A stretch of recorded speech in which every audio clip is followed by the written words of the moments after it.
जो हा सोहळा आहे तो सुपरहिट होणारच आहे. पण मला असं वाटतं की भगवंतांच्या अधिष्ठानाला कुठलाही पर्याय नाही आहे आणि म्हणूनच आपण आजच्या ह्या कार्यक्रमाची सुरुवात करणार आहोत गणेशाला वंदन करून, अर्थातच गणेश वंदनेने. आणि त्यासाठी मी मंचावरती आमंत्रित करते, जोरदार टाळ्यांच्या गजरात स्वागत करूया अभिनेत्री जुई बेलखळेचं. झाली होती. मामा इतके लोकप्रिय झाले आहेत याचं खरं तर निर्मात्यांनाही कल्पना नव्हती. त्यामुळे त्यांनी अशोक मामांसाठी अशी काही खास गाडी किंवा अशी कुठली व्यवस्था तेव्हा केली नव्हती. असं होईल हे खरं तर मामांनाही वाटलं नव्हतं. गर्दी वाढतच चालली होती आणि आता बाहेर कसं निघायचं, तर हळूहळू वाट काढत मामा त्या गर्दीतनं गेटच्या दिशेने चालत होते. तेवढ्यात कुणीतरी मामांचं पाकिट मारलं. नाही, असं त्या माणसाला वाटलं की त्यांनी पाकिट मारलं, पण ती ॲक्च्युली मामांची डायरी होती. त्यावेळेला त्यांचे भाऊ सुभाष हे सुद्धा त्यांच्यासोबत होते. ते गर्दीत कुठे मागे ढकलले गेले, कुठे हरवले, कुणाला कळलंच नाही आणि ते एका पॉईंटला दिसेनासे झाले. कसं बसं मामा ह्या सगळ्या गर्दीत वाट काढत काढत रोडपर्यंत पोचली. तिथेही गर्दी होतीच, पण आत होती. रोड खेळणार आहोत कारण का महोत्सवाच्या शुभारंभाचा क्षण आलेला आहे. तुम्ही अगदी तुमच्या खुर्च्यांवरती बसून राहायचं आहे, स्थानापन्न व्हायचं आहे, कुठेही जायचं नाही आहे. अगदी काही क्षणामध्ये पुढचा शुभारंभाचा कार्यक्रम सुरू होणार आहे आणि त्याची धुरा सांभाळणार आहेत महाराष्ट्राचे लाडके सुपरस्टार्स. जोरदार टाळ्यांनी आपण त्यांचंही स्वागत करूया. सुबोध भावे आणि अभिनेत्री सोनाली कुलकर्णी. अगदी काही क्षणात ते मंचावरती येणार आहेत आणि महोत्सवाच्या शुभारंभाचा कार्यक्रम सुरू होणार आहे. आमच्या सगळ्यांतर्फे पुन्हा एकदा खूप खूप आभार. धन्यवाद.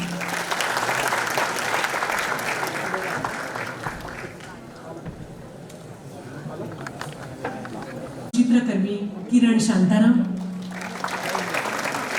ज्येष्ठ दिग्दर्शक डॉक्टर जब्बार पटेल, या महोत्सवाचे सर्वे सर्वा पुरुषोत्तम बेर्डे आणि आपल्या सगळ्यांचे लाडके पद्मश्री अशोक सराफ. मी सर्व मान्यवरांना विनंती करते की कृपया दीप प्रज्वलनासाठी. नमस्कार आणि सगळ्यांचं मनापासून स्वागत. सर्व उपस्थित पाहुण्यांचं, रसिकांचं आणि विशेष अतिथींचं मी सुबोध भावे आणि मी सोनाली कुलकर्णी आम्ही मनापासून स्वागत करतो. महाराष्ट्र शासन, महाराष्ट्र चित्रपट रंगभूमी आणि सांस्कृतिक विकास महामंडळ आणि पु ल देशपांडे महाराष्ट्र कला अकादमीच्या सह चित्रपताका या पहिल्या मराठी चित्रपट महोत्सवाचं आज उद्घाटन होत आहे. चित्रपट रसिकांना एकूण 41 आगळ्या वेगळ्या अशा मराठी चित्रपटांची सलग 3 दिवस मेजवानी मिळणार आहे. हे सर्व चित्रपट गेल्या 3 वर्षातले महाराष्ट्र शासनाच्या अनुदान योजनेतले अवर्ग प्राप्त चित्रपट, आंतरराष्ट्रीय चित्रपट महोत्सवात दाखल झालेले चित्रपट, राष्ट्रीय पुरस्कार प्राप्त चित्रपट, राज्य पुरस्कार प्राप्त चित्रपट, कान्स फिल्म बाजारसाठी निवडले गेलेले चित्रपट, तसेच काही विशेष निवड झालेले चित्रपट, अशा दर्जेदार निकषातून निवडल्या गेलेल्या 3 वर्षातल्या दर्जेदार चित्रपटांचा हा महोत्सव आहे. आणि हा महोत्सव आंतरराष्ट्रीय दर्जाचा व्हावा यासाठी शासनानं अधिक कसून प्रयत्न केले. या महोत्सवातले मराठी चित्रपट महाराष्ट्रातल्या रसिकांचं लक्ष वेधून घेतीलच, पण संपूर्ण भारतभर आणि आंतरराष्ट्रीय पातळीवर त्यांची दखल घेतली जावी, मराठी चित्रपटाची पताका सर्वदूर पोहोचावी, यासाठी या महोत्सवाचं नावही चित्रपताका असं ठेवण्यात आलेलं आहे. आणि त्यासाठी नुकतंच अद्ययावत नूतनीकरण तयार असलेल्या या भव्य अशा पु ल देशपांडे महाराष्ट्र कला अकादमी मुंबईचा परिसर यासाठी निवडण्यात आला आहे. अगदी आत येताना आपण महाराष्ट्राची चित्रपरंपरा जोपासणाऱ्या वास्तूत प्रवेश करतोय अशी भावना आपल्या मनात जागृत होते, यात शंका नाही, हो की नाही? रसिकांनो, भारतीय चित्रपटसृष्टीत अग्रगण्य असलेल्या मराठी चित्रपट निर्मिती क्षेत्रात या मराठी भाषेतल्या वैविध्यपूर्ण विषयांचे, आशयाचे, मराठी भाषेतल्या विविध प्रवाहांचे, महाराष्ट्रातल्या विविध भौगोलिक क्षेत्रांचे सामाजिक प्रश्नांचे, नातेसंबंधांचे चित्रपट यात आपल्याला पाहायला मिळतील. इतकं वैविध्य एखाद्या भाषेतल्या चित्रपटांमध्ये खऱ्या अर्थानं क्वचितच पाहायला मिळतं. आणि ही किमया केली आहे आजच्या तरुण आणि प्रशिक्षित मराठी चित्रकर्मींनी. पुणे मुंबईसह खानदेश, मराठवाडा, विदर्भ, कोकण, पश्चिम महाराष्ट्र अशा भौगोलिक विभागाचे, तिथल्या संस्कृतीचे, परंपरांचे कधी मनमोहक तर कधी बंडखोर चित्राविष्कार यामध्ये बघायला मिळणार आहेत. असा हा आंतरराष्ट्रीय दर्जाचा चित्रपट आणि हा एक महत्वाचा उद्देश या महोत्सवाचा आहेच आहे. महाराष्ट्र शासन नेहमीच चित्रपटसृष्टीचा आधारस्तंभ आहे. दादासाहेब फाळके चित्रनगरी गोरेगाव आणि पु ल देशपांडे अकादमीच्या वतीनं नुकत्याच तयार झालेल्या या अद्ययावत तंत्रज्ञानावर आधारित स्टुडिओज आणि अलीकडेच शासनाने आपल्या नियोजनात घेतलेला एनडी स्टुडिओज हे त्याचं द्योतक आहे. हे सर्व मराठी निर्मात्यांच्या कर्तृत्वाचा मोठा आधार ठरण्यासाठी सज्ज झालेल्या शासनाचं द्योतक आहे. गेल्या काही महिन्यात झालेल्या सांस्कृतिक कार्यक्रमांकडे बघता आणि यापुढे जाहीर झालेल्या सांस्कृतिक कार्याच्या विकासाच्या धोरणाकडे बघता महाराष्ट्रातली रसिक जनता, मुख्यमंत्री, उपमुख्यमंत्री, दोन्ही उपमुख्यमंत्री, सांस्कृतिक मंत्री यांची ऋणी राहील.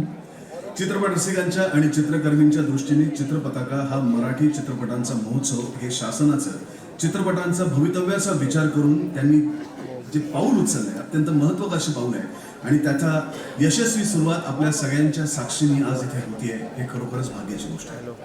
तर अशा या आगळ्या वेगळ्या आणि सृजनतेनं नटलेल्या समृद्ध अशा चित्रपटांनी चित्रपताका या पहिल्या मराठी, होय फक्त मराठी आणि मराठीच चित्रपटांच्या चित्रपट महोत्सवाच्या उद्घाटनाची आता घडी आलेली आहे.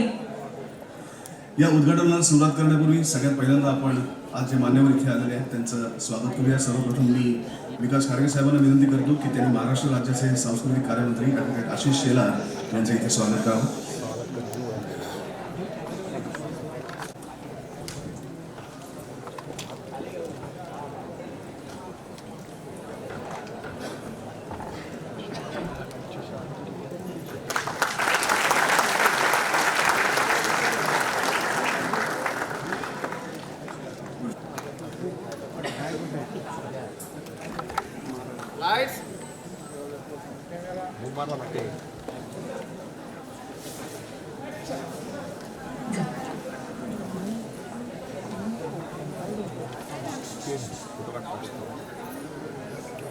Silence.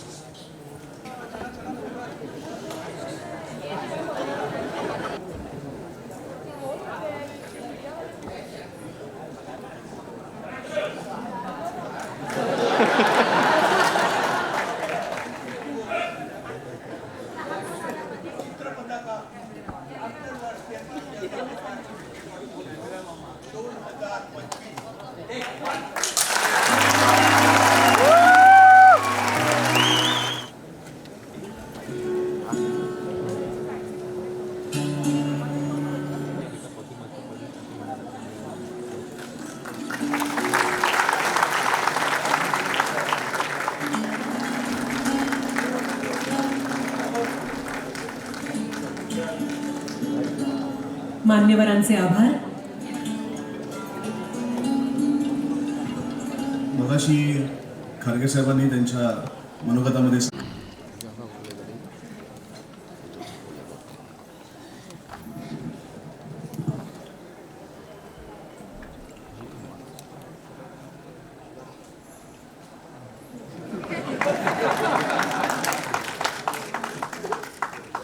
ही शांतता मला आवडते फार. महाराष्ट्राचे सांस्कृतिक कार्याचे मंत्री श्री आशिषजी शेलार आणि माझ्या स्टेजवर बसलेले सगळे माझे मित्र आणि सगळे या कार्याशी संबंधित असलेले लोक यांचा मी पहिल्यांदा आभार मानतो. आवाज थोडा खराब झालेला आहे, तो ऐकण्याची तयारी ठेवा फक्त.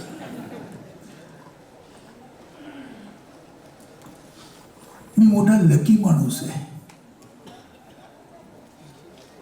असा लकी, एवढा लकी माणूस आहे की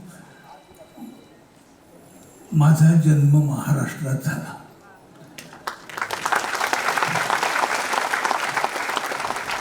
या महाराष्ट्रामध्ये कला, आर्ट याला जास्ती महत्त्व आहे आणि जास्ती समज पण आहे लोकांमध्ये.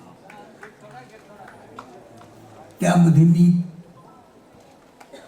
इतक्या वरच्या पदावर तुम्ही मला नेऊन ठेवले की आता मलाच कळत नाही मी आता याच्या पुढे काय करू. एकाच वर्षी तुम्ही मला महाराष्ट्र भूषण पण पदवी देत आहे. त्याच्यानंतर तुम्ही लगेच सरकारकडून ही पदवी मिळते मला पद्मश्री. कित्येकदा विचारतो एवढं काय केलं असेल मी, पण मी काहीतरी केलं असावं. किंबहुना माझी या एकंदर प्रकारामध्ये, या कलेमध्ये माझी एकंदर जी ओढ आहे आणि मी जे सतत तोच विचार करून मी सतत पुढे काम करत राहिलो, कुठल्याही गोष्टीची पर्वा न करता, त्याचं हे प्रतीक आहे, त्याचं हे मला मिळालेलं फळ आहे असं मला वाटतं. फार कमी ह्याच्यात मिळत आहे, कमी लोकांना असं मिळतं. आणि आज आपण सगळ्या जनतेनं, तुम्ही जर मला पाठिंबा दिला नसतं तर हे शक्यच झालं नसतं. कारण आर्टिस्ट हा कितीही असला चांगला तरी तो जी आपली कला सादर करतो ती किती लोकांपर्यंत पोचते आणि किती मान्यवर त्याला आपली साथ देतात याला जास्ती महत्त्व राहतं. एकटा एक माणूस काही करू शकत नाही. तुम्ही माझ्यावर कायम राहिलात, यापुढे तुम्ही कायम राहाल असं मला वाटतं. आपल्या महाराष्ट्राचं नशीब आहे की आपल्याला आशिषजी शेलारांसारखे मंत्री मिळाले. चित्रपताका या आंतरराष्ट्रीय दर्जाच्या मराठी चित्रपट महोत्सवासाठी उपस्थित असलेले ज्येष्ठ कलावंत, ज्येष्ठ कलाकार अशोक सराफ साहेब, मंचावर उपस्थित ज्यांनी या रंगभूमीची आणि मराठी माणसाची कित्येक वर्ष सेवा केली असे आमचे जब्बार पटेल साहेब, आमच्या विभागाचे सचिव आणि आपल्या सगळ्यांना या सुविधा उपलब्ध करण्यामध्ये सर्व प्रक्रियांचा काटेकोर पूर्ण व्यवस्था करणारे आमचे खारगे साहेब, ज्यांचे परिश्रम या महोत्सवाला सर्वात जास्त आहे अशा आमच्या स्वाती मसे पाटील मॅडम, या संकल्पनेला मूर्त स्वरूप देण्यासाठी अतिशय ज्यांनी मुलांचं मार्गदर्शन केलं आणि करतायत असे पुरुषोत्तम बेर्डेजी,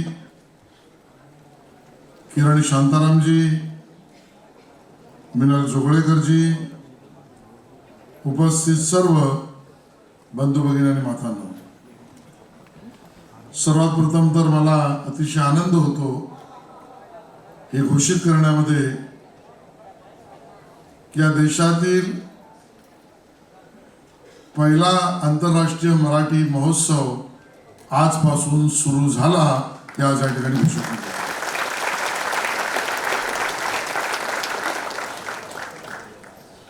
आपले सिनेमे 2016 पासून, बरोबर आहे ना, आपण कानला घेऊन जायला लागलो सरकारच्या वतीने, पण काही महोत्सवांना आपण मदतही करायला लागलो. ती परंपरागत आहे. आमचे जब्बार पटेल साहेब पुणे फिल्म फेस्टिवल अतिशय उत्तम पद्धतीने करतात, जगभरातील लोक येतात. आमचे किरण शांतारामजी मुंबईमध्ये एक फिल्म फेस्टिवल करतात, जगभरातले सिनेमे येतात आणि झालं पाहिजे.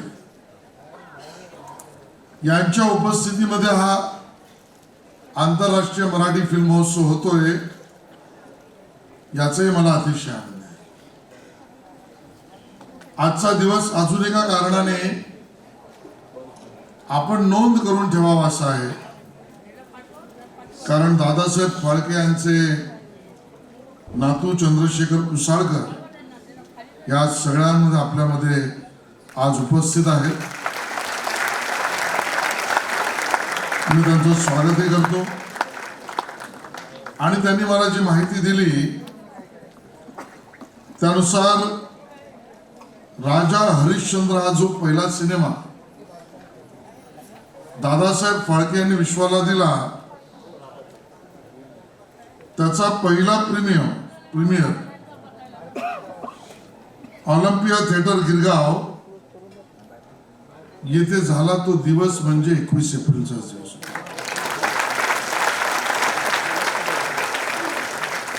आणि याला आता 112 वर्ष झाले. 112 वर्षापूर्वी ज्या सिनेमाचा प्रीमियर ऑलिम्पिया थिएटर गिरगाव येथे झाला आणि ज्यांनी दृकश्राव्य एका अर्थाने पूर्ण देशाला आणि जगाला दाखवलं की सिनेमा हा असा बनवता,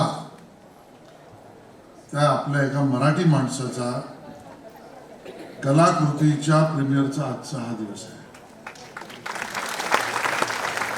आणि म्हणून हा नोंद करण्यासारखा आहे. मी तर खारगे साहेब आपल्याला विनंती करीन, जगभरातल्या ज्या मोठमोठ्या इव्हेंट्स होत असतात त्या सगळ्या इव्हेंट्सना तारीख आणि महिना ठरलेला असतो. कारण जगभरातली जी लोक फिरणारी असतात त्या सगळ्यांना वर्षभराचं 2 वर्षाचं स्वतःचं वेळापत्रक हे लावायचं असतं, कारण त्या पद्धतीनेच ते त्यांची मार्गक्रमणा करू शकतात. जसा वर्ल्ड इकॉनॉमिक फोरम दाओसला तो कधी होणार ठरलेला आहे. कान फिल्म फेस्टिवल कुठल्या महिन्यात होणार तो ठरलेला आहे. तसा यापुढे मसीह पाटील मॅडम 21 एप्रिल दादासाहेब फाळके यांच्या स्मृतीला अभिवादन करून मराठी चित्रपट महोत्सव आंतरराष्ट्रीय दर्जाचा याच काळात सुरू होईल हे आपण सगळ्यांना आशा आहे. 41 सिनेमे आपण दाखवणार आहोत. त्या सिनेमांचं कॅटलॉग या ठिकाणी प्रसिद्ध केलं. एक मोठी परंपरा मराठी सिनेमाची आणि मग त्यातल्या प्रत्येक अंगाची त्यात काम करणारे कलाकार आहेत, त्यांची आहेच. संवाद, लेखन, नेपथ्य, संगीत, गीतकार या सगळ्यांनी नटलेला आपला मराठी सिनेमा जर पूर्णपणे पाहिला तर वेगवेगळ्या टप्प्यांमध्ये तो काही ना काही महाराष्ट्राला आणि जगाला देणारच आहे. पण याचं अवलोकन आणि याचे योग्य मुद्दे जगासमोर मांडणं यामधले प्रयत्न अजून करण्याची आवश्यकता आहे. अशोक सराफ साहेब बोलत होते, म्हणाले मी ब्लँक झालो. तुम्ही इथे बसलेल्या कुठल्याही माणसाच्या आयुष्यातला स्पेस कधी ब्लँक ठेवलाच नाही.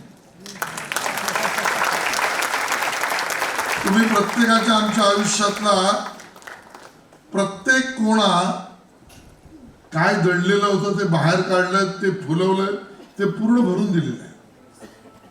तशीच मंडळी समोर आहेत बरीचशी. मी सगळ्यांची नावं घेत नाही, सगळी शेवटी आला म्हणून श्रोत्रीचं नाव घेतो. कामामुळे उशीर. आणि म्हणून या सगळ्या तुम्ही मंडळींनी अतिशय महाराष्ट्राला आणि मराठी माणसाला दिलाय. प्रतिकूल परिस्थितीमध्ये दिलाय. मराठी चित्रपटांचे धन्यवाद करावे तेवढे कमी. सोनालीताई, तुम्हाला माहित नसेल, मी भुक्तभोगी आहे. 2 सिनेमे मी काढलेत मराठी. आणि दोन्ही अनुदान पण नाही घेतला. त्यामुळे चटके मला माहिती आहे. या सगळ्या चटक्यातून आतापर्यंत आपण आलो, पण पुढचा टप्पा महत्वाचा आहे आणि ज्याचा उल्लेख खारगे साहेबांनी केला.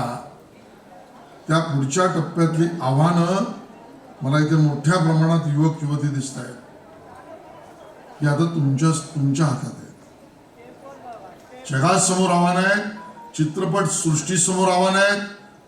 मला किरण शांताराम जेवण म्हणाले की मल्टिप्लेक्स मराठी चित्रपटांसमोर आव्हान आहे. खरंय, स्क्रीन्स मिळत नाही, खरंय. आपण त्या मी बाजू कोणाची घेत नाही, त्या मल्टिप्लेक्स चालवणाऱ्यांना पण आव्हान आहे. ते OTTचं आहे, सिनेमा चांगला निघण्याचा आहे. या सगळ्यातून लोकांच्या आवडी सवयी बदलल्या आहेत. 5 डे टेस्ट क्रिकेट कोणी बघायला तयार नाहीये. 2020 बघताना सुद्धा मनात डोकावत आहे, 10ची असली तर बरंच. डिजिटल क्रांती झाली आहे. आता दिग्दर्शक पुण्याच्या इन्स्टिट्यूट मध्ये किंवा फिल्म सिटीमध्ये बनतील असं नाही आहे. आता दिग्दर्शक घराघरात बनत आहेत. एडिटिंग घराघरात चालू आहे, मिक्सिंग घराघरात चालू आहे, कॉन्टेंट क्रिएशन चाळीमध्ये, गावठाणामध्ये, इमारतींमध्ये चालू आहे. इन शॉर्ट बनवणाऱ्या फिल्म्स पूर्वी होत्या, आता बनवणाऱ्यांची संख्या वाढली आहे. माझ्या मनोरंजनाची आवड परिपूर्ण करण्यासाठी सिनेमागृहात जाण्याची गरज नाही, माझ्या खिशामध्ये आहे. मग या वेळेपासून तंत्रज्ञानापर्यंत या सगळ्या आव्हानांना माझा मराठी चित्रपट सामोरा कसा जाणार आहे? AIचा जमाना आहे, मशीन लर्निंग आहे, क्वांटम कॉम्पिटिशन आहे, IT पूर्णपणे आहे, कारण IT मिनिस्ट्री माझ्याकडे आहे. मग या सगळ्यामध्ये मी परंपरागत मराठी सिनेमा, या परंपरागत मराठी मनाला नक्की बुरळ घालेल, उद्याही घालेल, याच्याबद्दल शंका नाही. पण जगभरातली लोक जोडेल का? माझी उद्याची पिढी जोडेल का? संगीतातल्या टेक्नॉलॉजीची आवड, इफेक्ट्स, साऊथचा उल्लेख कोणीतरी केला, तुम्ही केला सुरूची. आणि मग इफेक्टच्या पूर्णपणे परिपूर्तता करणारे सिनेमे, यात सगळ्यात आर्थिक गणित महत्वाचं आहे. मी एक झोप नावाची शॉर्ट फिल्म बघितली. मी तुम्हाला सांगतो की मी 8 ते 9 मिनिटाची अशी फिल्म याआधी पाहिली नव्हती, पण त्या 8-9 मिनिटांमध्ये पूर्ण विषय ताकदीने पोचवला. ती फिल्म बघितलं मला असं वाटलं की अरे, यातना माझं मनोरंजन किंवा सामाजिक भान आणि शिक्षण जर परिपूर्ण होणार असेल तर 1.5-2 तासाचा सिनेमा याच्यासमोर आव्हान आहे. दोघेही चालले पाहिजेत. पण या सगळ्या आव्हानांसाठी मला असं वाटतं आजच्या कालखंडातला, या आव्हानांना सामोरं जाण्यासाठी आजच्या कालखंडातला दादासाहेब फाळके कुठे आहे? आजच्या कालखंडातले दादासाहेब फाळके ही आता काळाची आवश्यकता आहे. या आवश्यकतेला समोर घेऊन विचार करण्याची गरज आहे. आणि म्हणून त्यात आम्ही सरकार म्हणून, शासन म्हणून मागे राहणार नाही. मी मंचावरच खारगे साहेबांशी बोललो आणि आम्ही आता ठरवलंय, आज घोषितही करतोय, तंत्रज्ञानाच्या आव्हानावर मात करण्यासाठी मराठी सिनेमा बनवणाऱ्या दिग्दर्शक निर्मात्याला प्रोत्साहनात्मक मदत आर्थिक करण्याची योजना आज आम्ही आज घोषित केली. भाषेवरची भांडणं आम्ही पाहिली हो, रोज पाहतो. भाषेवरचे उपद्व्याप समोर पाहतोय, करणाऱ्यांना लखलाभ आहे. होय, मराठी भाषा टिकली पाहिजे, जगली पाहिजे, वाढली पाहिजे. मराठीच महाराष्ट्रात चालली पाहिजे. पण मराठी सिनेमाला, मराठी अभिव्यक्ती स्वातंत्र्याला, मराठी सृजनशीलतेला प्रोत्साहन आणि मदतीचा हाती पाहिजे. आणि शासनाची ती भूमिका आहे. विरोधाने माझी भूमिका वाढेल हा एक भाग झाला, पण माझ्या विरोधाने माझ्या भाषेबद्दल अन्यांच्या मनात तेढ निर्माण होईल की नाही, हाही संशोधनाचा भाग आहे. आणि म्हणून आम्ही शासनाने ठरवलंय या सगळ्या विषयात उभं राहायचं. मराठी भाषेला अभिजात दर्जा त्यातलाच भाग आहे. भाषेमध्ये शिक्षणाची व्यवस्था असं राष्ट्रीय शैक्षणिक धोरण त्यातलाच भाग आहे.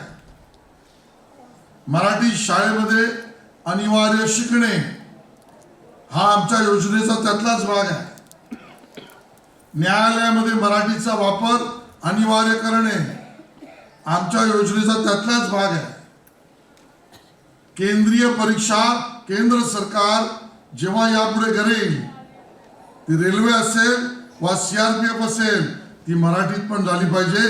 हे आम्ही केलं, त्यातलाच भाग आहे. 2016ला मराठी सिनेमा कान्समध्ये सरकार घेऊन जाईल. बोलणाऱ्यांच्या सरकारमध्ये कोणी नेलं नाही. आमच्या सरकारमध्ये आपल्या आशीर्वादाने त्यातलाच भाग आहे. आणि आज हा आंतरराष्ट्रीय मराठी चित्रपट महोत्सव हाही त्यातलाच भाग आहे.